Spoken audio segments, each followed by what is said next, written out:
Welcome to TDS studios. Friends எல்லாம் பிரமாதமாக இருப்பீங்கன்னு நினைக்கிறேன். வாழ்க்கையை ஒவ்வொருத்தரும் ஒரு விதமாக பார்க்குறாங்க. ஒரு சிலர் அருமையான வரம் அப்படிங்கிறாங்க, ஒரு சிலர் சாபம் அப்படிங்கிறாங்க. வரம்ங்கிறது நல்ல விஷயங்களுக்காக கொடுக்கப்படுவது. சாபம் அப்படிங்கிறது மனசு நொந்து வயிறெறிஞ்சு நோகடிக்கப்பட்டு தன்னறியாமல் அடிவயத்திலேருந்து வரக்கூடிய வார்த்தை தான் சாபம்.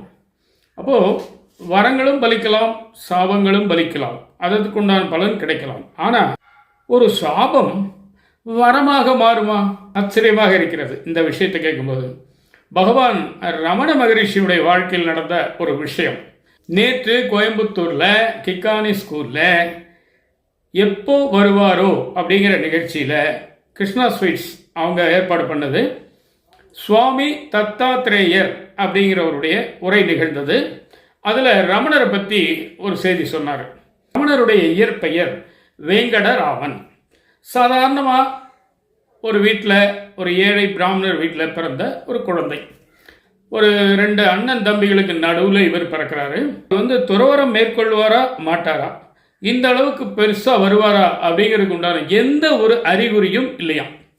என்ன சமாச்சாரம், ஏன் இவர் இப்படி போனாரு அப்படின்றத அவர் சொல்லும்போது, ரமணருடைய தாத்தா, அப்பாவோட அப்பா, அவருடைய தம்பியோ யாரோ ஒருத்தர் அந்த காலத்திலே சாமியாரா போயிட்டாராம். அதே போல ரமணருடைய அப்பா கூட பிறந்த 2 பேரும் சாமியாரா போயிட்டாங்க.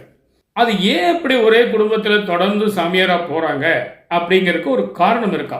அந்த காலத்தில், அவங்க தாத்தா காலத்திலேயோ அதுக்கு முன்னாலேயோ ஏழை யோகி பிட்சாந்தேகி அப்படின்னு சொல்லி யாசகம் வாங்கித்தான் சாப்பிடுவாங்க. காலத்தில் அவங்க வீட்டில் யாசகம் கேட்குறாங்க. யார் என்ன கேட்டாலும் பசின்னு வரும்போது ஏதோ இருக்கிறத போடுறது வழக்கம்.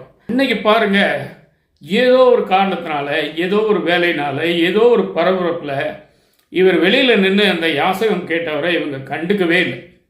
அவரும் ரொம்ப நேரம் நின்று 2-3 தடவை கேட்டு வெறுத்து போய், ஒரு வேளை சோறு கூட போட மாட்டேங்கிறீங்களேடா அப்படிங்கிற மாதிரி ஒரு மனநிலைக்கு தள்ளப்பட்டு இந்த வீட்டில் எல்லாரும் சாமியாரா போகணும் அப்படிங்கிற மாதிரி ஒரு சாபத்தை விட்டுட்டு போயிட்டார்.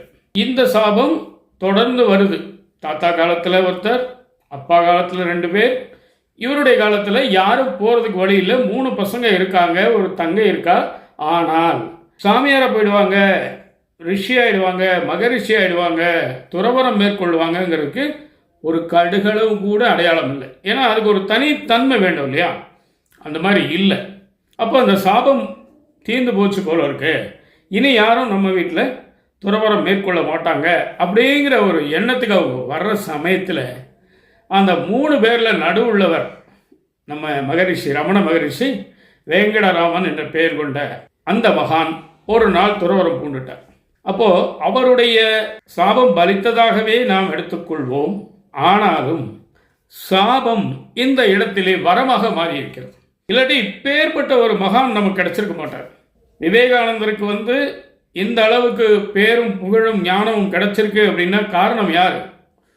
அவர்தான். அதனால ஒரு சாபம் கூட வரமாக மாறும் அப்படிங்கிறது இதன் மூலம் நமக்கு தெரியுது. இந்த அளவுக்கு இன்றளவும் அவரை பற்றி நம்ம பேசுகிறோம் அப்படின்னு சொன்னால் அது நிச்சயமாக அவருக்கு வரம் இல்லைங்களா?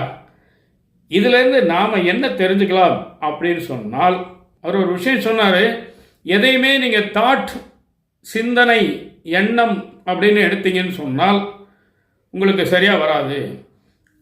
எல்லா சிரமங்களையும் நல்லதுகளையும் ஒரு அனுபவங்களாக எடுத்துக்கொள்ளணும். இந்த இடத்துல கண்ணதாசனை பற்றி ஒரு வார்த்தை சொல்லணும்.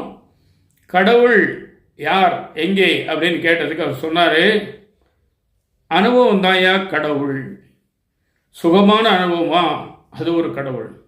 சோகமான அனுபவமா, அதுவும் ஒரு கடவுள். அதனால் எதா இருந்தாலும் மனப்பக்குவத்தோடு ஏற்றுக்கொள்ள பழகிக்கொள்ளுங்கள். வாழ்க்கையில் ஏற்றம் வரும், இறக்கம் வரும், சமநிலையும் வரும்.